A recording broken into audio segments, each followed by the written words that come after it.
자, 이번 이야기는 시청자 곡감님께서 찾아와 주셨습니다. 오늘 오랜만에 찾아와 주셨는데 어떤 이야기로 와 주셨을지 같이 한번 만나보도록 할게요.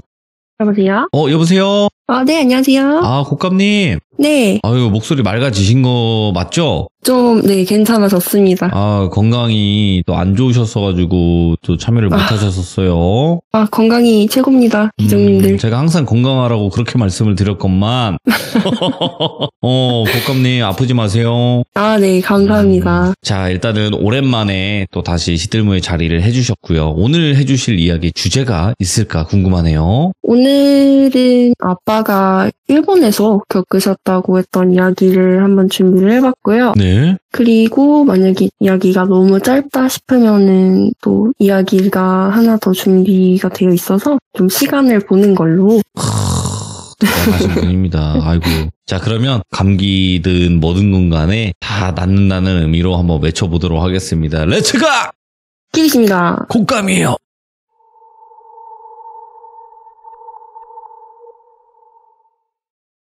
이번 이야기는 아빠가 일본에 계셨을 때에 95년도쯤에 오사카 근처에서 경험을 하셨다고 해요. 그래서 아빠가 청년이 있었을 적에 일본에서 금융 쪽으로 현지인들과 좀 동업을 하셨었어요. 홍콩 쪽도 가시고 하시면서 아시아를 돌아다닐 일이 있으셨는데 그때 한창 일본에서 사업을 하고 계시니까 이제 같이 사업을 하는 직원들 숙소 겸 휴게실처럼 좀 쓸 집을 구하고 있으셨대요. 그래서 지인들한테도 나 이런 숙소 집을 구해야 되는데 어디 괜찮은 매물이 있으면 좀 소개를 좀 해달라 하고 이제 말을 해둔 상태였다고 해요. 그러다가 이 똘비라는 분이 괜찮은 2층 집이 아주 싼 가격에 나왔는데 혹시 거기 한번 가볼 생각은 없어? 하셔가지고 어딘데요? 하니까 도시에서 1시간 조금 안 되게 떨어진 시골 쪽에 있는 집이래요. 좀 안쪽에 있어가지고 그렇게 막 트인 곳에 있는 것도 아니라 사업용 건물로 사용하기에도 괜찮을 거다 이렇게 추천을 해주셨대요. 그러면은 그래요 가볼게요 하고 3일 뒤에 사업 파트너랑 복덕방 사장 한 분을 끼고 그 집을 보러 가기로 하셨대요. 3일 내내 꿈을 꾸시는데 꿈이 계속 이어져요. 첫날에는 그 집 쪽으로 가시는 꿈을 꿨대요. 아직 집을 보거나 집 매물의 사진을 본 게 아니라서 집이 어떻게 생겼는지 주변에 뭐가 있는지 아무것도 모르는 상황에서 꿈만 꾸신 거예요.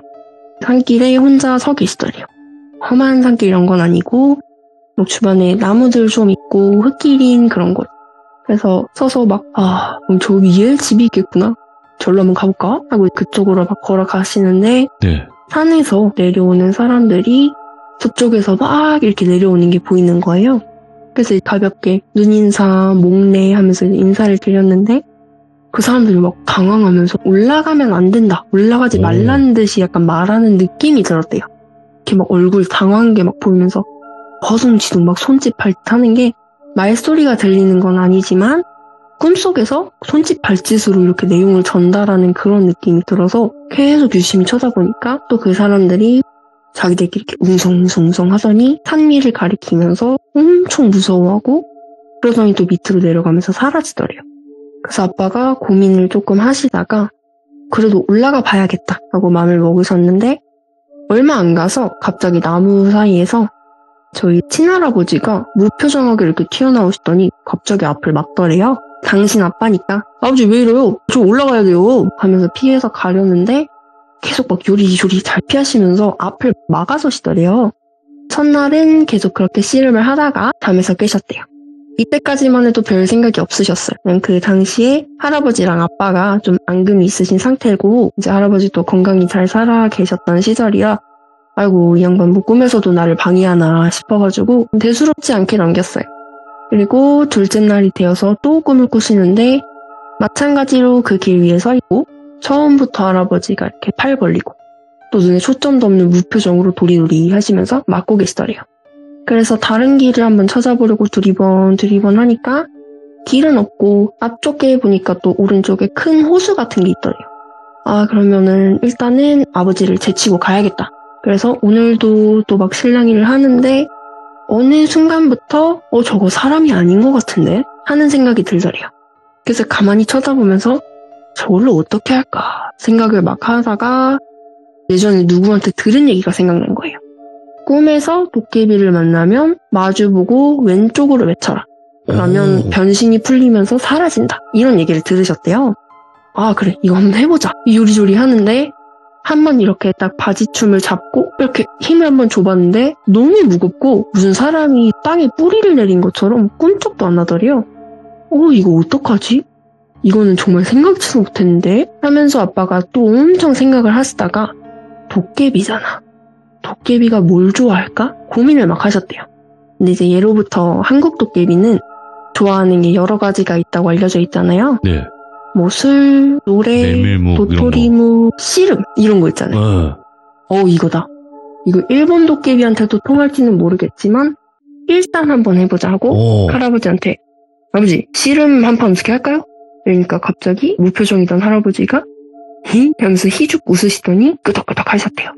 그래서 이렇게 저렇게 끙착끙착 하다가 기적같이 맺힐 기회가 생겼어요. 이게 또 아까처럼 안 들려서 내가 지면 어떡하지? 했는데 입 꽉 물고 확 드니까 그때는 또 들리더래요.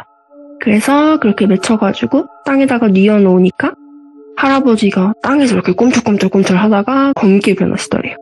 그 검은 형상이 일어나서 앉더니 마른 세수를 몇 번 하고 또 가만히 앉아있더래요. 그래서 아빠가 눈치를 이렇게 살살 보시면서 앞으로 계속 걸어가셨대요. 앞으로 가니까 그 산이었잖아요. 언덕 같은 그쪽 위에 집이 한 채가 보이고 네. 바로 앞에는 호수인 줄 알았는데 호수가 아니라 저수지가 있더래요. 그걸 저수지네? 하고 보려고 가까이 다가가다가 꿈에서 깨신 거예요. 예. 이날부터는 둘째 날인데 느낌이 급격하게 안 좋았대요. 그래서 저 집을 가야 하나 말아야 하나 고민을 하시다가 가격을 제가 여쭤봤거든요. 그 당시에 한 1억 2천 정도인데 2층 집에다가 엄청 큰 단독주택 같은 거였대요. 이 정도면 되게 싼 거거든요. 2층 집이 그 정도 가격에 나왔다고 하면은 웬만해서는 다 사려고 하는 그 정도의 가격이었대요. 그러니까 아빠도 그래 그러면은 집만 한 번만 보고 와보자 하고 마음을 먹으셨대요. 그리고 그 다음날에 집을 보러 가는 날이었고 이날도 주무시면서 꿈을 꾸시는데 다시 그 저수지 앞에 서 계신 거예요. 이게 이제 3일째예요. 물가에 보면은 저수지 공사를 하면서 만든 콘크리트 턱 같은 구조물들이 있어요. 거기에 나와 있는 콘크리트 턱 하나에 서가지고 물을 이렇게 보니까 뭐 수초랑 이런 게 보이면서 맑기는 한데 물이 엄청 검더래요. 사람을 약간 끌어당기는 듯한 약간 그런 꾀죄죄한 그런 물이어서 이거 더 들여다보면 빠지겠다 싶어서 그 집으로 다시 가려고 하셨대요. 물가에서 나와가지고 딱 집 쪽을 보는데 어제 그 검은 형체가 집 앞에 서가지고 이렇게 바라보고 있는 것 같더래요. 저것도 도깨비인가? 생각하면서 여차하면 땅에다 맺혀야지 하고 집 가까이 올라가셨는데 또 가까이 가보니까 또 친할아버지인 거예요. 앞에 서서 집을 지키고 있으시더래요. 근데 이미 꿈에서 몇 번 경험을 했기 때문에 이것도 도깨비거나 하고 맺힐까 말까 하면서 경계를 하시면서 올라가셨어요. 아니나 다를까 어제처럼 또 계속 막는데 다른 게 있다면 눈에 완전 힘이 없어요. 초점이 없는 정도가 아니라 거의 뭐 약간 목각 인형 같은 느낌. 무표정한 상태로 막는데 무슨 경호업체도 아니고 너무 잘 막으시는 거예요. 그래서 아빠가 한 번 더 씨름하자고 제안을 했대요. 아버지 씨름 한 번 더 하실까요? 어때요? 근데 대답을 안 하시고 무표정한 상태로 고개를 이렇게 젓더니 제자리 지키고 앞에 계속 막고 있더래요. 그러다 보니까 아빠 생각에는 왠지 어제 그 도깨비랑 다르다 이런 생각이 딱 드시는 거죠. 그러면서 또 들었던 생각이 이게 꿈속이긴 한데 이 집에 들어가면 왠지 안 될 것 같다 라는 생각이 드셨대요. 게다가 뭐 워낙 수리가 빵빵하고 하니까 한참 집 쳐다보다가 그냥 포기하고 산길을 내려오면서 깨셨어요. 다음날이 됐어요. 꿈자리가 3일 내내 너무 흉흉했잖아요. 갈까 말까 또 고민을 엄청 하셨대요. 그러다가 전화가 울려서 보니까 집 소개해 주신다던 그 복덕방 사장님이에요. 그래요 사장님 하니까 단감상 아직 안 일어났어요? 우리 도착했어. 얼른 나와요. 거기 집 엄청 좋은 곳인데 단감상이니까 내가 진짜 싸게 주는 거야. 얼른 가보자고 하셔서 또 어쩌다 보니까 그냥 그 집을 가게 됐어요. 집에 도착을 했는데 왠지 낯이 익어요. 뭔가 이 길, 이 구조 어디서 본 것 같은데 하는 느낌이 들었는데 그때는 그게 기억이 안 나셨대요. 복덕방 사장님이 여기야 하면서 이렇게 문을 열어주시는데 열자마자 부엌이 하나가 보여요. 그래서 현관 안으로 들어가면서 한 발자국 딛자마자 느낌이 엄청 묘하더래요. 예. 이게 뭐 소름도 아니고 진짜 묘한 기분이었는데 오소소소소 하면서도 좀 희한하다. 그런 약간 복잡 미묘한 느낌이 드셨대요. 그래서 안으로 들어가서 보는데 가구, 물건, 집기류 같은 거 다 그대로인데 먼지만 이렇게 뽀얗게 앉아가지고 마치 얼마 전까지 사람이 살다가 갑자기 사라진 그런 느낌이 들었대요. 무슨 일이 있어서 급하게 도망치듯 이사 나갔나 아니면 불의의 사고로 돌아가셨나 뭐 그런 일이 있었을 거라고 생각할 정도로 예를 들어 식탁에 과자 봉지, 맥주캔 이런 거 있고 리모컨도 소파 위에 그대로 올려놔져 있고 그냥 그대로 사건 현장 보존 마냥 사람이 살던 그대로 먼지만 앉은 거예요. 박물관 전시품처럼. 이 광경을 보고 나니까 현관에서 느꼈던 것보다도 훨씬 으시시하고 너무 기분이 묘하더래요. 정말 희한하다, 그 자체. 그리고 이 집에 뭔가 분명히 사연이 있을 것 같다라는 느낌이 강하게 왔대요. 엄청 묘하다 생각하시면서 바로 복덕방 사장님께 물어보셨대요. 대답을 하시긴 하시는데 사장님 이거 집에 뭐 일 있었어요? 말씀 좀 해줘봐요. 이러니까 이 집이 참 괜찮고 2층 집이고 뭐 이렇게 이런 식으로 좀 이상한 얘기를 막 얼버무리면서 집부터 산산히 둘러보세요 단감상 이러고 입 다물어 버리더래요. 그러니까 어이가 없긴 하지만 뭐 그래도 집을 보러 왔으니까 1층은 대충 휘 둘러보셨대요. 그냥 뭐 특별한 건 없으셨고 그 그림은 아빠가 말씀을 해주신 그대로 제가 다시 제안을 해서 그린 거거든요. 너무 잘 그렸다고 엄청 흡족해 하셨는데 예. 저렇게 생긴 방이라고 합니다. 그래서 1층에서 현관에서 들어오셔서 저런 식으로 있고 가운데 저기 왼쪽에 보시면 계단이 있어요.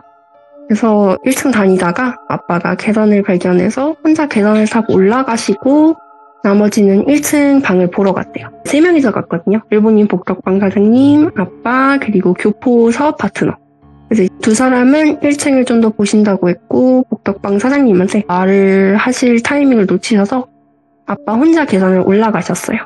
그러니까 밟으니까 한 발 한 발 디딜 때마다 일본 집 구조가 아무래도 목재다 보니까 약간 하길래 좀 연식이 된 집이네. 많이 낡았다 생각을 하셨대요. 올라가니까 여기 앞쪽은 막혀있고 오른쪽으로 이렇게 길게 이어진 거예요. 약간 그 좌우 바뀐 기역 같은 느낌으로 이렇게 뚫려 있는 건데 그래서 왼쪽으로 이렇게 올라가서 보시니까 방이 크더래요. 1, 2층 둘 다 한 25평 정도. 되게 집이 큰데 왼쪽에 창문이 하나가 있고 앞쪽에 창이 2개가 또 있고 계단 올라오자마자 옆쪽에 또 하나가 있고 이런 식으로 되어 있고요. 오른쪽에는 큰 다다미 방이 또 미닫이가 닫힌 채로 있더래요. 그리고 이제 다다미 방 오른편에 또 자그마한 계단이 있어요. 다락으로 가는 곳. 그래서 거기는 마지막에 가봐야지 하시고 창문부터 보셨대요. 그래서 이제 올라오시자마자 돌아가지고 1번 창을 내다보신 거예요. 창문은 다 열려 있었어요. 앞쪽으로 가서 창문을 내다보니까 집 아래로 저수지가 보이더래요. 녹조도 엄청 많이 끼고 물이 관리가 하나도 안 되어 있는데 물이 엄청 더럽잖아요. 그거를 보니까 기억이 확 나시더래요. 이 집 내가 꿈에서 봤던 건데 그때 지방까지 한번 들어가 볼걸. 내가 봤던 건데. 그 꿈에서 본 외관에 저수지에 흙길까지 진짜 똑같았대요. 그런데도 막 뭐 나뭇가지가 창 안까지 들어와 있을 정도니까 그냥 엄청 오랜 시간 방치가 되어 있었던 집인 거예요. 그래서 이제 뒷짐지고 이렇게 한참 내다보시다가 아빠가 앞을 보고 있는 상태로 전망을 보려고 이렇게 뒷걸음질을 한 발자국 딱 디디셨는데 삐 하는 소리가 뒤에서 확 나더래요. 예. 아까 계단 올라올 때 들은 소리니까 분명히 기억이 나시잖아요. 누가 올라오나? 하고 이렇게 뒤를 봤는데 아무도 없더래요.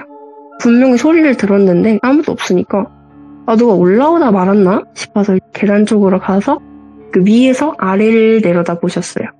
보니까 누가 올라오는 모습이 하나도 안 보여요. 누군가 딱히 계단을 올라오는 것 같진 않아서 그냥 그런가 보다 하고 다른 창 쪽으로 걸어갔어요. 아까 본 1번 말고 다다미 방 쪽에 가까운 4번 창문 이거를 또 내다보러 가셨대요. 네. 여기는 닫혀 있어가지고 창문을 열고 밖을 또 내다보시는데 뭐 도로도 이렇게 있고 차도 지나다니고 하더래요. 여기 뭐 지리적 위치가 뭐 괜찮고 회사가 뭐 이렇게 생각을 하고 계시는데 뒤에서 또 계단 올라오는 삐익 소리가 계속 나더래요. 갑자기 소름이 막 엄청 끼치더래요. 왜냐면 이게 일자로 된 계단이 아니거든요.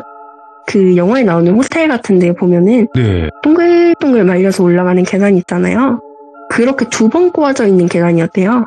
그러니까 내가 이걸 위에서 봐도 뭔가가 올라와서 내 앞쪽으로 올 때까지는 안 보이는 거예요. 심지어 일행들은 뭐 한국 사람이든 일본 사람이든 사람이잖아요.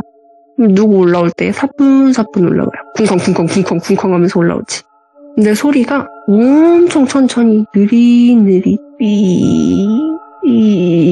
이 정도로 엄청 천천히 조심스럽게 올라오는 느낌이 들더래요. 그래서 이번에는 뒤를 안 돌고 그 계단 위쪽에서 그냥 기다려보셨대요. 누군가 올라오고 있는 거면 어느 정도 걸음수가 지났을 때는 계단이 동그라니까 아빠가 볼 수 있는 곳에 와 있어야 하니까요. 그 순간에 확인을 하려고 기다리셨대요. 소리는 계속 나고 있고 소리가 점점 위로 올라오셔서 올라와가지고 그냥 삑삑 소리가 나니까 이쯤이면 되겠다 하고 계단 쪽으로 또 이렇게 몸을 내밀어서 확인을 해보시는데 사람 머리가 안 보여요. 소리를 분명히 선명하게 지금 계속 듣고 있었는데 아무도 안 보이는 거예요.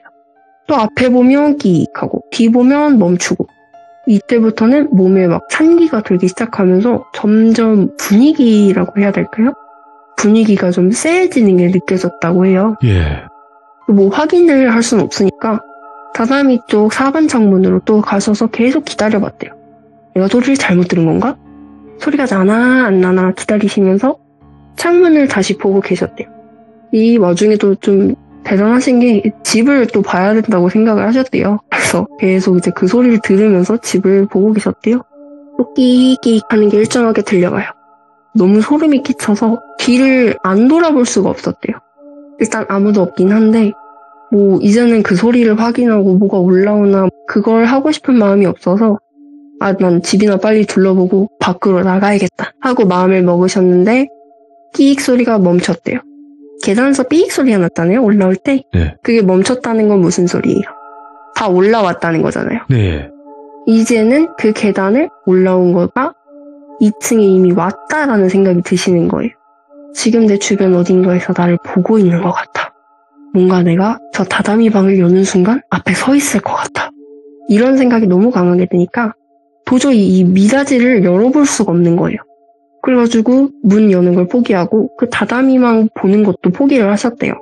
제가 다락은 확인을 안 했냐고 여쭤봤거든요.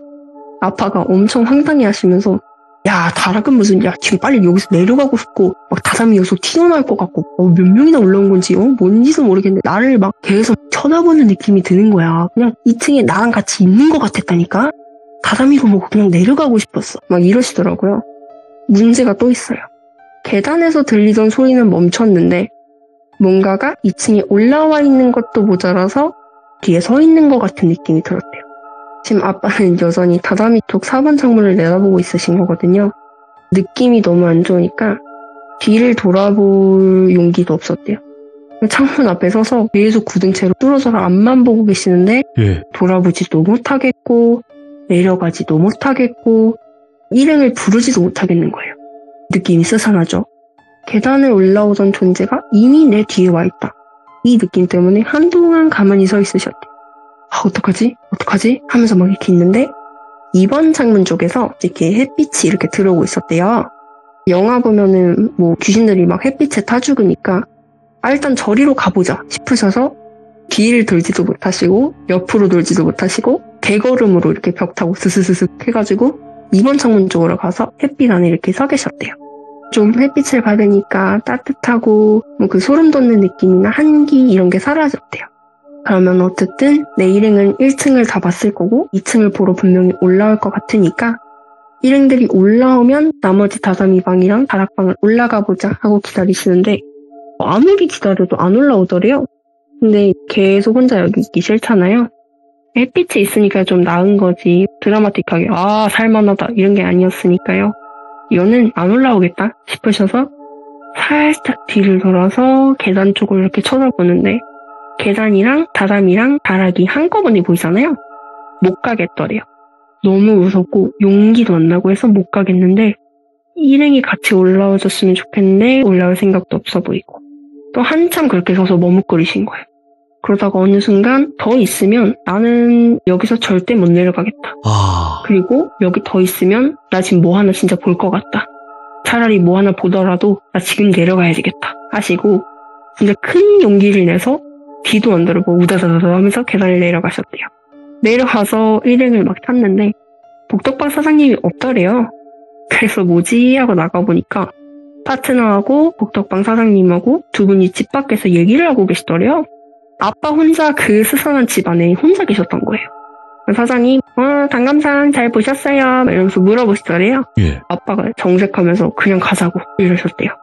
그래서 아빠가 계시던 집 쪽으로 돌아와서 복덕방 사장은 가고 파트너랑 아빠 둘이 남으셨는데 집에서 느낀 것 때문에 좀 찝찝해서 아빠가 이 집을 처음으로 소개해준 지인한테 복덕방 사장한테 말하지 말고 여기 집에 대해서 좀 알아봐 주세요 하고 부탁을 하셨대요.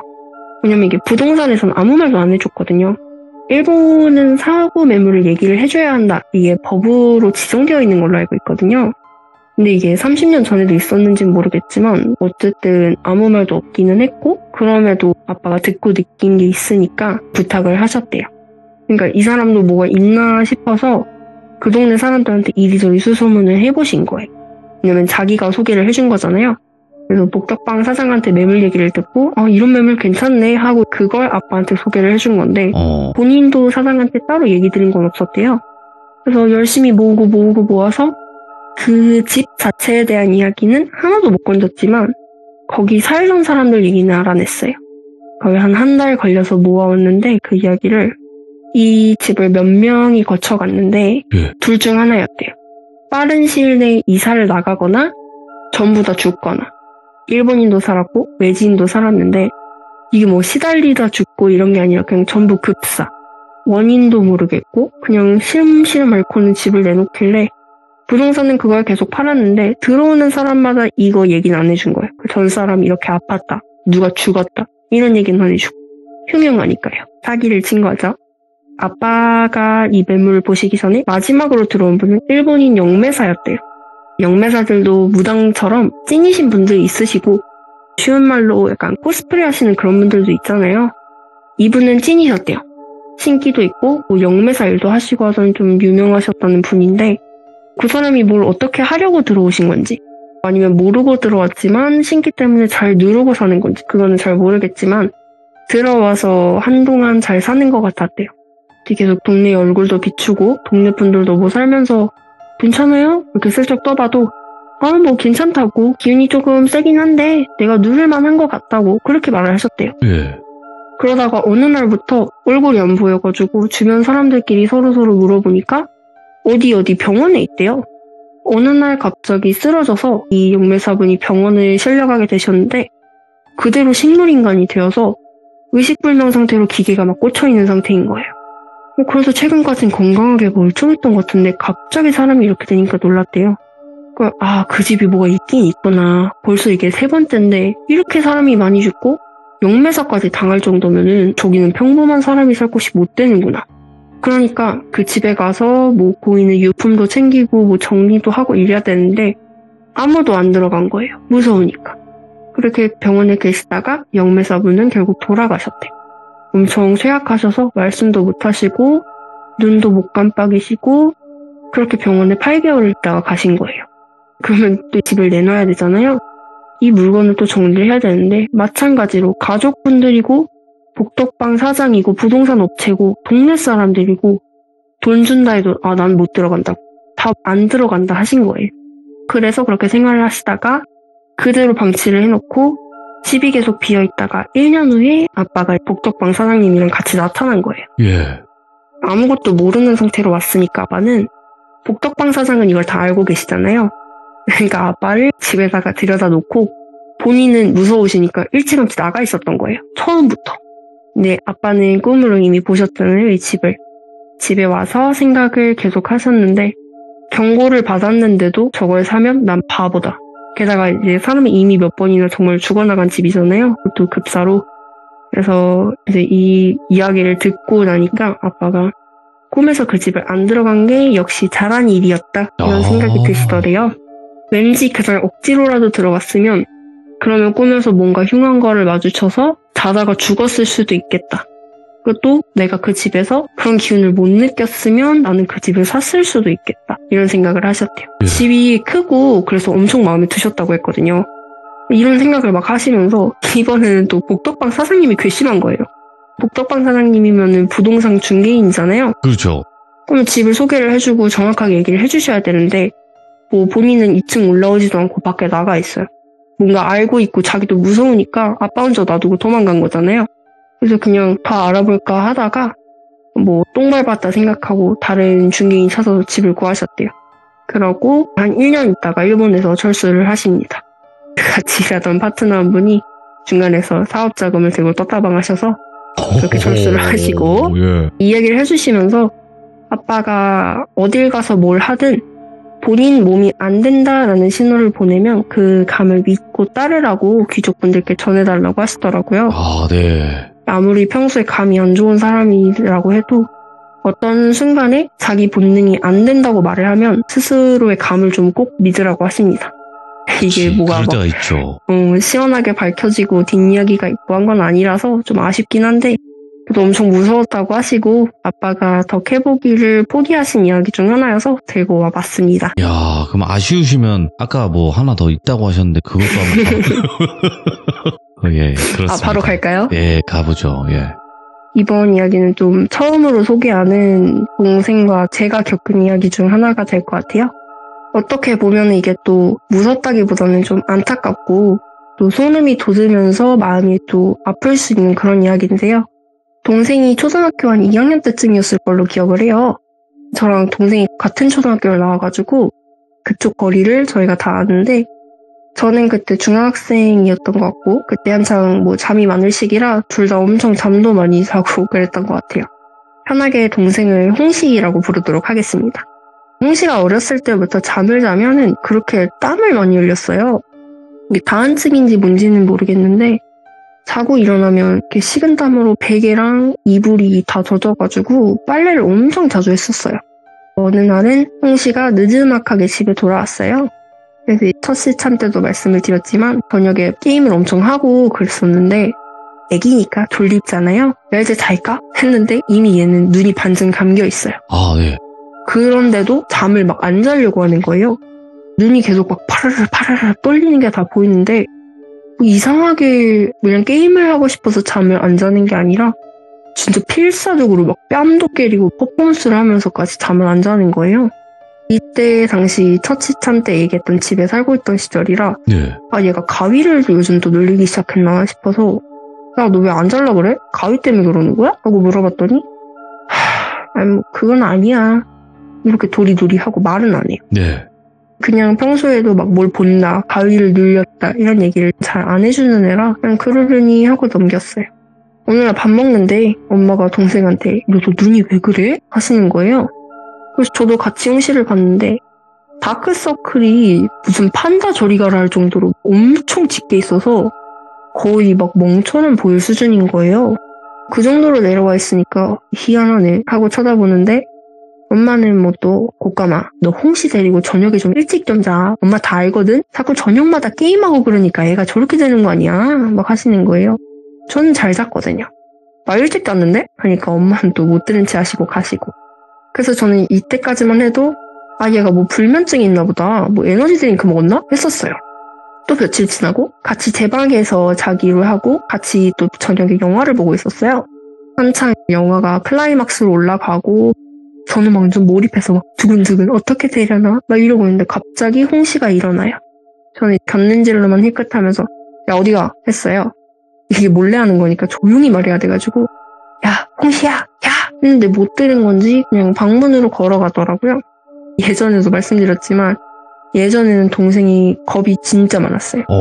무슨 방불 끄는데도 꼭 침대에서 나와서 같이 가뒀다가 우다다다고 뛰어올 정도로 쫄보였는데 말 걸어도 대답도 안 하고 혼자 문 열고 그 깜깜한 데를 나가는 거예요. 저는 그걸 물끄러미 쳐다보고 있다가 고민을 조금 했어요.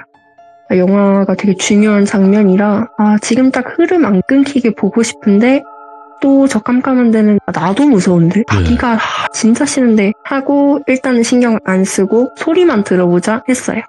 뭐 화장실을 가는 거면 불 켜는 소리나 뭐 그런 소리가 들릴 것이고 계단을 내려가는 거라면 뭐 삐그덕 소리가 날 것이고 예. 그래서 뭐 집중해서 영화 소리를 좀 줄이고 소리를 좀 들어보는데 맨발로 이렇게 마루 밟는 착착 소리가 나더니 소리가 끊겨요.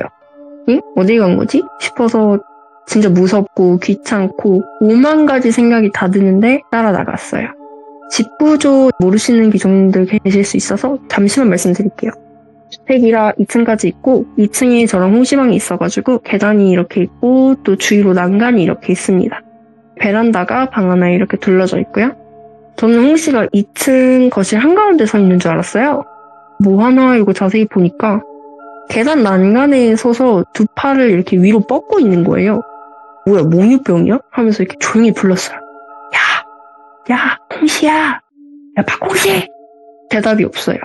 근데 무서운데 불 켜면 더 무서운 등짝 스매시 맞을 것 같아서 천천히 다가가 보는데 눈 감고 무슨 약간 오페라 가수들처럼 손을 이렇게 뻗어가지고 서 있는 거예요. 제가 옆에서 계속 물어봤어요. 야 뭐해? 야! 그 중에 대답은 없는데 막 손을 허우적거려요. 막 거기 뭐가 있는 것처럼. 장난을 치는 건가 싶어서 이렇게 손가락으로 쿡 찔러봤어요. 안 움직여요. 제가 거기 있는 걸 모르는 사람처럼 행동을 하고 있는 거예요. 진짜 몽유병인가? 싶어가지고 살짝 흔들어서 이렇게 깨우려고 했는데 안 일어나는 거예요.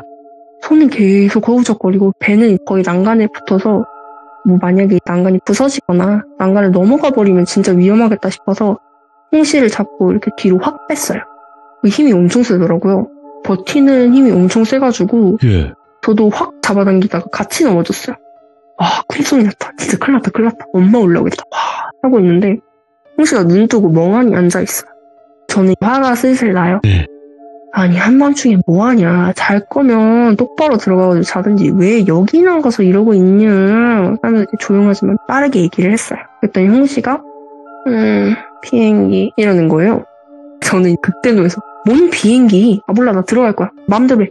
그 방에 들어갔고 홍씨도 따라 들어오더라고요. 또 밖에 나가서 저럴까봐 아예 안쪽에 들어가라고 하고 제가 침대 바깥쪽에 누웠어요. 영하고 나발이고 힘들고 무섭고 흥미가 떨어져서 잠이나 자야겠다고 누워있는데 홍씨가 야 이래요. 그래서 제가 부르지 마 잠이나 자 했더니 무시하고 그냥 자기 할 말을 해요. 들어보니까 이런 내용이에요. 사실 며칠 전에 끔찍한 걸 봤다. 그 뭐 땡땡 초등학교 기억나냐? 거기 어딘지 알지? 거기서 이렇게 나오면 뭐 이렇게 건물도 있고 뭐 학원가도 있잖아. 내가 학원에 있는데 갑자기 막 밖에서 어떤 여자가 소리를 지르는 거야. 뭐라고 하는지도 모르겠고 엄청 울부짖으면서 살려주세요 막 이랬어. 소리를 지르는데 선생님이 당신이 나가보겠다고 절대 아무도 여기서 나오지 말라고 했어. 그리고 선생님이 나가셨는데 솔직히 궁금하잖아. 그래서 친구들이랑 나랑 다들 신발 신고 몰래 따라 나갔어. 거기 건너편에 학원이랑 그런 건물이 또 엄청 있잖아. 어떤 여자가 막 소리 지르면서 거기 사이 도로를 막 맨발로 뛰어다니더라. 펄쩍펄쩍 하면서 막 살려주세요 살려주세요 하면서 막 우는 것 같았어. 그래서 우리는 강도 들었나? 무슨 일이지? 하면서 구경하고 있는데 사람들이 앞에 동그랗게 모여있더라고. 잘 안 보여서 더 가까이 갔어. 가니까 어른들 발 사이로 보여. 애가 하나 누워있더라. 어른들이 말하는 이야기 들어보니까 그 건물 2층인가 3층에 엄마랑 살던 애인데 창문에서 놀다가 떨어졌대. 애가 엎드려서 누워있는데 움직이지도 않고 고개는 저쪽으로 돌리고 있더라. 무서워서 애들이랑 학원으로 도망갔어. 조금 있으니까 구급차 소리가 나서 창문 밖에 내다봤더니 애를 실어서 데려가더라. 그리고 며칠 뒤에 또 학원 갔다가 집에 오려고 밖으로 나와서 거기 건물이랑 우리 학원 사이 길을 걸어가는데 뭐가 움직이는 것 같더라고. 그래서 무의식적으로 그 건물 위를 쳐다봤는데 그 열린 창문으로 노란색 티셔츠 입은 어떤 애가 몸을 내미고 나를 보고 있는 거야. 나랑 눈이 마주치면서 웃으면서 막 손을 흔드는데 누구지? 나 아나? 하고 있다가 생각이 났어. 그때 누워있던 애랑 옷이 똑같은 거야. 내가 자기가 보인다는 걸 알고 나니까 반가운 건가 싶어서 나 엄청 무서웠어. 그래서 집에 막 뛰어왔거든? 그리고 나서 계속 그날 여자가 소리 지르고 애가 누워있는 꿈을 맨날 꿨어. 그러다가 그저께 내가 꿈을 꿨는데 이번엔 내가 그 도로 위에 있었어. 어른들도 없고 애도 없어서 좀 이상했거든? 그래서 그냥 길 따라 막 내려가는데 그 건물 앞에 뭐가 떨어져 있었어. 궁금해서 그쪽으로 가서 주웠거든? 그 비행기 알아? 장난감 비행기? 종이로 된 거. 그거 큰 거 말고 좀 작은 거였는데 그게 떨어져 있더라고. 나 아직도 기억나. 빨간색 종이 장난감 비행기였어. 근데 그걸 줍고 나니까 그제서야 그림자가 보이는 거야. 누가 위에서 몸을 내밀고 있는 것 같은 그림자. 나도 모르게 위를 봤는데 그 노란 티셔츠 입은 애가 또 몸을 내밀고 보고 있더라고. 이번에도 인사하는 건가 싶어서 이렇게 보고 있는데 걔가 막 웃으면서 박수를 치더라고. 그러고 나서 깼어. 어제는 꿈을 안 꿨다. 오랜만에 엄청 잘 잤어. 근데 오늘도 꿈을 안 꿨거든? 이상하다. 왜 꿈을 안 꾸지? 뭐 이렇게 얘기를 하길래 저는 이제 그거는 후유증이야. 트라우마 같은 거지. 금방 잊을 거야. 걔도 뭐 어린 나이에 그렇게 돼서 슬픈가 보다. 뭐 자기 엄마는 자기 못 보는데 너가 볼 수 있어서 반가운가 보지 이러고 말았어요. 뭐 그 뒤로 한 며칠간은 자다 깨서 돌아다닌다거나 꿈 얘기를 한다거나 그런 건 없었고 잘 지냈어요. 그러다가 일주일 정도 지나고 나서부터 이상하다 하는 걸 제가 좀 느꼈어요. 그러니까 어릴 때니까 나무도 타고 철봉도 올라가고 하지만 말했듯 홍씨는 겁이 많아서 높은 것도 싫어해요. 잘 안 올라가고 근데 어느 순간부터 자꾸 높은 데를 올라가려고 하는 거예요. 그래서 뭐 아니 거기 왜 올라가? 내려와 하면은 재밌을 것 같아가지고 재밌을 것 같은데? 너도 가자 뭐 이런 식으로 좀 앞뒤가 안 맞는 그런 말들을 좀 하고 그랬었어요. 처음에는 어리니까 얘는 뭐 몇 학년이 됐는데 말을 아직도 이렇게 좀 두서없게 하나 했었는데 어느 순간부터 좀 너무 이상한 거예요 얘가. 그러다가 일이 터졌습니다. 뭐 아파트 단지처럼 이렇게 집들이 모여있는 곳에는 놀이터랑 농구 골대 이런 거 있잖아요. 뭐 한 번은 그 근처를 가서 족구를 했어요. 둘 다 족구 진짜 못하지만 연습해보자 뭐 우리가 나중에 축구 선수가 될지 어떻게 아냐 막 하면서 진짜 허접하게 막 헛발질하고 막 이랬거든요. 그러다가 공이 도랑 쪽으로 날아가서 제가 주우러 갔다 왔었어요. 주워서 돌아오니까 애가 없어져서 어디 갔지? 하니까 농구 골대에 올라가 있는 거예요. 다 좋은데 홍씨가 신발 아쿠아 슈즈 같은 걸 신고 있었어요. 이게 뭐 물속이나 이런 데선 안 미끄러울 수 있는데 철봉 같은 거 디딜 때는 말이 좀 다르거든요. 그래서 제가 야, 너 신발 미끄러질 것 같은데? 내려와 빨리 와 했어요. 알았대요. 내려오려고 밑에 철봉 밟고 잡고 있던 손을 놓고 다른 걸 잡으려고 하면서 그대로 미끄러지고 떨어져요. 쿵 하고 보니까 떨어진 자세 그대로 바닥에 누워서 움직이지 못하고 뭐 하고 있어요. 뭐 생명에 다행히 지장이 있고 이런 건 아닌데 뭐 초등학생인데도 엄청 아프면 울어야 되잖아요. 울지도 못할 정도로 충격이 컸나 봐요. 한 5분 누워있다가 처음으로 하는 말이 큰일 났다 이러는 거예요. 바로 집에 들어가서 얘기를 했더니 엄마 아빠가 말씀을 하시다가 아빠가 팔을 이렇게 봐라 저렇게 봐라 푹푹 찌르시고 하시더니 이거 팔 부러진 것 같은데? 하면서 병원 가자고 하셨어요. 다행히 팔이 부러진 건 아니고 실금이 가는 정도라 깁스도 그렇게 오래 할 필요 없다고 하셨던 것 같아요. 성장판도 안 다쳐서 다행이라고 앞으로 그런 높은 데 올라가지 마라 뭐 이런 식으로 의사가 대충 얘기를 해주셨던 게 기억이 나는데 저도 궁금해서 같이 병원에 따라갔었거든요. 엄마 아빠가 너무 어이없어 하시면서도 걱정을 또 하시고 저는 또 갑자기 짜증이 나더라고요. 그래서 집에 와서 좀 화를 냈어요. 좀 화를 많이 내고 한 하루 정도 좀 무시를 했거든요. 그러고 나서는 뭔가 높은 데로 올라가거나 그런 일이 없었던 것 같은데 또 그 무렵에 제가 꿈을 하나 꾸는데 어디 골목 같은 곳을 제가 지나가고 있었어요. 낯이 익은 동네는 아니었고 그냥 골목길이 이렇게 쭉 길게 있고 양쪽에 이렇게 무늬가 있는 골목이어가지고 어디야 여기 그냥 빠져나가야겠네 하는 생각으로 그냥 계속 걷고 있었던 것 같아요. 이렇게 걸어가는데 뭐 유니크하고 예쁘다 생각하면서 가고 있는데 앞쪽에서 문이 하나가 열리더니 한 4-5살쯤 되어 보이는 남자애가 뛰어나오더라고요. 놀라서 오오 하면서 멈춰섰는데 애가 제 쪽으로 달려오더라고요. 가까이 오니까 어떻게 생겼는지가 보여요. 얼굴은 기억이 안 나는데 예. 복장이 정말 생생하더라고요. 복장이 진짜 뭐 하도 많이 들어서 그런가 노란 티셔츠예요. 하의는 또 특이하게 초록 바지를 입고 있어요. 그래서 참 민들레같이 입었구나 생각하고 있다가 그 애가 제 앞까지 왔어요. 가슴팍에 티셔츠 로고가 그려져 있는데 뭐 예를 들어서 데이지 같은 게 이렇게 그려져 있어요. 인상착의가 막 절대 잊을 수가 없는 노란색의 초록 바지. 그런 특이한 아이였어요. 그 애가 울먹이면서 제 앞에 딱 서요. 그러고는 울면서 쳐다보는데 말은 안 하고 있지만 뭔가 저한테 엄청 미안해하는 느낌이 드는 거예요. 저는 그 당시에 잘 파악을 못했어요. 그래서 어떻게 하는데 내가 아는 애는 아니고 뭔가 왜 나한테 이렇게 미안해하지? 내가 경계를 좀 해야 되는 건가? 별의별 생각이 다 드는데 그렇게 있다가 애가 제 손을 잡으려고 하면서 깼어요. 이제 이게 희한한 꿈이라서 예. 그냥 홍씨한테 하도 그 얘기를 듣다 보니까 무의식적으로 꿈속에서 그런 뭐 노란 티셔츠 얘기를 생각해냈나 보다 하고 넘겼어요. 그리고 홍씨가 또 학년이 올라가서 고학년쯤 되고 어느 날이었어요. 그래서 학교에 뭘 두고 와서 그걸 가지러 갔다 온대요. 학교에서 집 오는 길에 그 건물을 지나야 되거든요. 그래서 살짝 걱정은 됐지만 뭐 그 일이 생각이 날 텐데 괜찮을까 싶으면서도 또 극복은 해야 될 것 같고 이 생각을 하고 있는데 아니나 다를까 한 30분 만에 집에 도착을 한 거예요. 느긋하게 걸어오면 한 40분 걸리는데 뛰어왔는지 땀범벅에다가 얼굴이 막 엄청 시뻘개요. 왜 뛰어왔어? 무서운 생각이나? 하면서 막 웃었어요 제가. 그랬더니 숨을 막 하다가 봤어 이래요. 뭘 봐? 하니까 노란 티셔츠 하면서 소리를 빽 지르는 거예요. 또 뭐를 봤구나 싶어서 평소대로 하려고 그랬어요. 평소에 가끔 저한테 나 뭐 봤어, 이런 거 봤어, 이런 거 느꼈어 하면 저는 그냥 대수롭지 않게 넘겨버리는 편이에요. 괜히 진지하게 해봤자 서로 무섭기만 하니까. 근데 이번에도 그냥 넘겨 하려고 하는데 갑자기 그 꿈이 생각이 나는 거예요.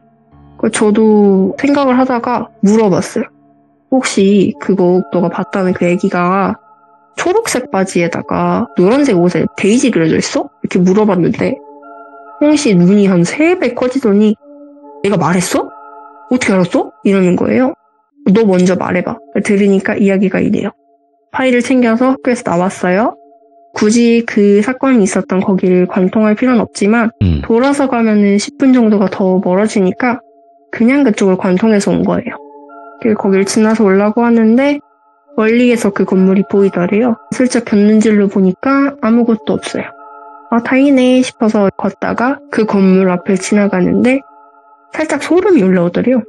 아유 무서워 하면서 앞만 보고 가야겠다 싶어서 막 열심히 걸어가는데 예. 애기 웃음소리가 들리더래요.